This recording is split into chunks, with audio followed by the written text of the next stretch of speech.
Friends అందరికీ నమస్తే. ఈరోజు నేను మంకాలమ్మ గుడికి వెళ్ళాము. అక్కడ ఎలా జరిగిందో చూపిస్తాను. షార్ట్ వీడియో చేశాను కానీ ఫుల్ వీడియో కూడా చేస్తున్నాను. అలానే బోనం కూడా ఎలా చేసామో, బోనాల పండుగ కూడా ఎలా జరిగిందో చెప్తాను. ఇది ఫ్రైడే రోజు వెళ్ళామండి. ఇక ఫ్రైడే రోజు ఫుల్ జనాలు ఉన్నారు. అమ్మవారికి దీపారాధన అయిపోయాక ఓడిబియ్యం కలుపుకొని అమ్మవారికి లైన్లో నిలబడ్డాము. ఇది ఓన్లీ ఇలా లైన్ అంతా తిరిగి అమ్మవారికి ఓడిబియ్యం పోసి రావాలి. ఇక్కడ పక్కనే ఇక ఓడిబియ్యాలు పోసే లైన్లోనే అమ్మవారి అద్దాల మేడ ఇది. ఇక ఇక్కడ అమ్మవారికి ఓడిబియ్యం పోస్తారు. ఇంకా గర్భగుడిలో వీడియో తీద్దామని ట్రై చేశాను కానీ అక్కడ తీయనీయలేదు. సర్లే అని ఇక వీడియో కొంచెం తీసేసి సండే రోజు బ్లాగ్ అండి. అంటే నిన్న మా దగ్గర బోనాలు ఆషాఢ మాసంలో లాస్ట్ వారం రోజు ఆదివారం రోజు బోనాలు చేస్తారు. నేను మల్కాజ్గిరి కట్టమైసమ్మ గుడికి వెళ్ళాను. మేము ఎప్పుడు 10 ఏళ్ల నుంచి అక్కడే అమ్మవారికి బోనాలు సమర్పిస్తాము.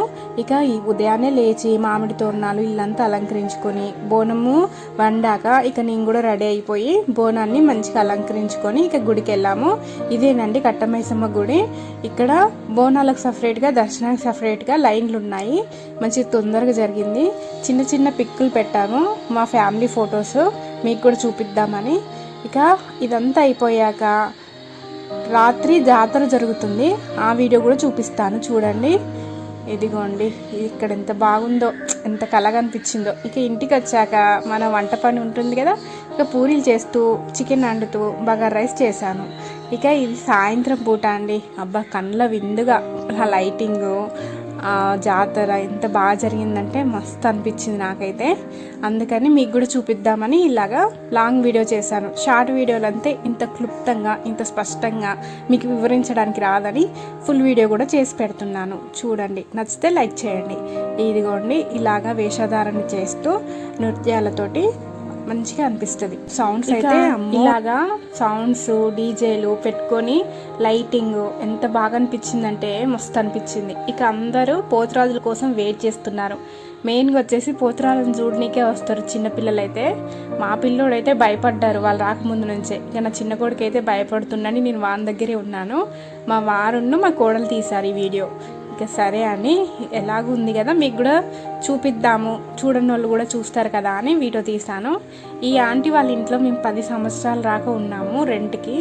అందుకని అంత చనువుతోటి ఇక్కడికి వచ్చి ప్రతి సంవత్సరం చూస్తాము. ఎంత బాగా అనిపిస్తుంది అంటే మస్తు అనిపిస్తుంది. ఆంటీ వాళ్ళు కూడా మంచి వాళ్ళు, మన ఫ్యామిలీ లాగా కలిసిపోతారు. అందుకని ఇదిగోండి ఇలాగ పొగ వేస్తూ చప్పుళ్ళతోటి పోతురాజులను తీసుకొస్తారు. ఇక కింద పలారం బండి ఉంటుంది. పలారం బండిలో అమ్మవారిని మంచిగా అలంకరించుకొని ఇక గుమ్మడికాయతోటి దిష్టి తీస్తూ ఇలాగా ఊరేగిస్తారు అమ్మవారిని. ఈ బండికి కూడా పొట్టేళ్ళను కట్టేసి తీసుకెళ్తారు. ఇది ఇక్కడ పద్ధతి, ఆచారం. మంచిగా అనిపిస్తుంది. తెలంగాణ అంటేనే బోనాలు, జాతరలు, పలారం బండి ఇవన్నీ గుర్తుకొస్తాయి కదా.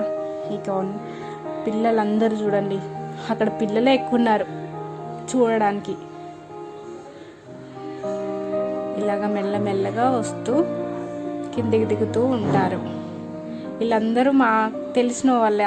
ఇక్కడ అందరు పలకరిస్తూ ఉంటే మంచిగా అనిపించింది. సంవత్సరం అయింది ఇక్కడ నుంచి కాల్ చేసి కొత్త ఇంట్లోకి వచ్చి.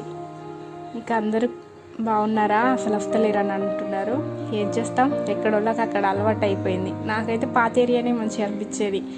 అందరికి కోలు మంచిగా పలకరించుకుంటూ మన అన్నట్టుగా ఉండేది. ఇక్కడ కొత్తగా అంత లేదు. ఒక ఆంటీ తప్పితే ఎవరు సరిగా మాట్లాడరు కూడా నేనున్న దగ్గర అయితే. పోనీలేండి, కొన్ని కావాలి అంటే కొన్ని అడ్జస్ట్ కావాలి కదా. లైఫ్ ఎప్పుడు ఒకేలాగా ఉండదు. ఉన్నప్పుడే హ్యాపీగా ఉంటే అయిపోద్ది. నాకు ఇక్కడ ఏరియానే ఇష్టం అండి. కొత్తగా వచ్చిందని కొంచెం పాష్గా ఉంటుంది కానీ ఇక్కడ లాగా ఉండరు. ఇక్కడ జనాలు మంచిగా ఉంటారు, మంచిగా మాట్లాడతారు, మంచిగా పలకరించుకుంటారు. ఫ్యామిలీ మ్యాటర్స్ అన్నీ షేర్ చేసుకోండి. ఇలాగా జాతర అంతా ఇలాగా పలారం బండి తీసుకుంటూ మన కట్టమైసమ్మ గుడి ఉంది కదండి, అక్కడ రాక అమ్మవారిని ఇలాగనే ఊరేగిస్తూ తీసుకెళ్తారు. ఇదే అండి మా ఫ్యామిలీ మొత్తం. ఈ నుంచి అర్రగా మొత్తం మనోళ్ళే. హాయ్ చెప్తాను చూడండి. ఇక ఉంటాను. Thank you so much.